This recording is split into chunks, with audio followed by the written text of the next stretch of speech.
जब सरकार कोई नई योजना बनाती है तो उसका ऐलान ऐसे करती है जैसे मानो लोगों के जीवन में इसके आने से सब कुछ बदल जाएगा।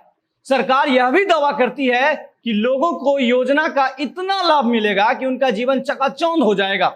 एक ऐसा ही दावा जब बिहार में लोक शिकायत निवारण कानून लागू हुआ था तब भी किया गया था। इस कानून के आने के बाद बहुत बड़ा दावा किया गया था कि अब लोगों को उनके जीवन में कोई परेशानी नहीं होगी और यदि होती है तो इसका निवारण तुरंत किया जाएगा। क्या नीतीश जी ऐसा ही बोले थे ना आप?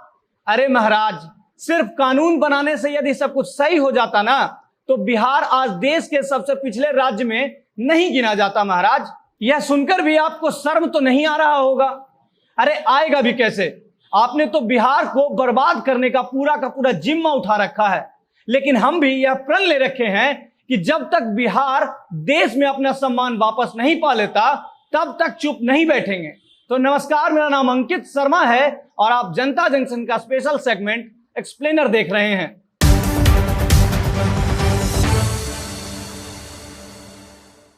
बिहार विधानसभा चुनाव में जब नीतीश कुमार को जनता ने नकार दिया और जदयू बिहार में 3 नंबर की पार्टी बनकर रह गया तो शायद नीतीश कुमार अब नींद से जग गए हैं। हालांकि यह अलग बात है कि वह दिखावा कर रहे हैं। क्या नीतीश जी सही बोले ना? 5 साल बाद ऐसे कैसे जनता की याद आ गई आपको? कोई तो स्वार्थ जरूर रहा होगा। खैर, अब 5 साल बाद आपने फिर से जनता को याद करके जनता दरबार शुरू कर दिया है तो यह समझ गए होंगे कि बिहार की जनता आपकी विकास की गंगा में किस कदर डुबकी लगा रही है। 16 जुलाई 2016 को जब लोक शिकायत निवारण कानून लागू किया गया था तो इसे आपने ऐसे प्रस्तुत किया था जैसे बिहार की जनता को कोई लॉटरी का टिकट दे दिया हो। वह अलग बात है कि आपके राज में अफसरशाही इतना हावी है कि कोई कर्मचारी किसी का सुनने तक को तैयार नहीं है। जनता दरबार में आए फरियादी को सुनकर यह आपको भी अच्छे से पता चल गया होगा। अब आप लोग थोड़ा इस कानून के बारे में भी जान लीजिए। इस कानून का मकसद सिर्फ इतना है कि आम जनता को जरूरी सेवाएं तय समय के अंदर मुहैया कराई जा सकें, जिसमें किसी प्रमाण पत्र से लेकर पीने का पानी, बिजली का कनेक्शन और अन्य कई सेवा आम जनता तक पहुंचाने की बात कही गई है। इसमें यह भी कहा गया है कि कोई अधिकारी सही तय समय के अंदर सेवा उपलब्ध नहीं कराते हैं तो उनकी शिकायत आला अफसरों के पास की जाएगी और इसके बाद वह उस पदाधिकारी से इस सिलसिले में जवाब मांगेंगे, यानी कि उनसे जवाब तलब करेंगे और इसकी सारी जानकारी अपने पास लेंगे और उस व्यक्ति की आवश्यकता को जल्द से जल्द पूरा करेंगे या यदि कोई परेशानी हो तो उसे हल कर देंगे।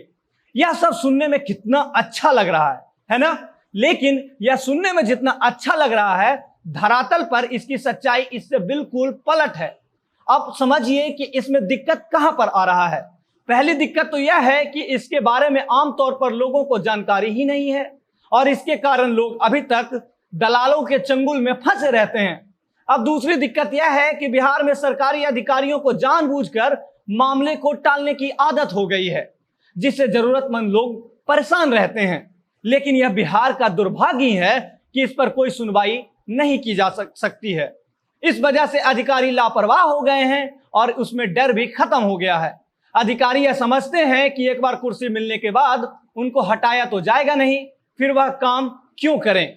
और यही बिहार की हर दफ्तर की सच्चाई है। अब आप सोचिए कि कैसे बिहार को सुनियोजित तरीके से बर्बाद किया जा रहा है, लेकिन इसकी भनक भी नीतीश कुमार तक नहीं पहुंचती है।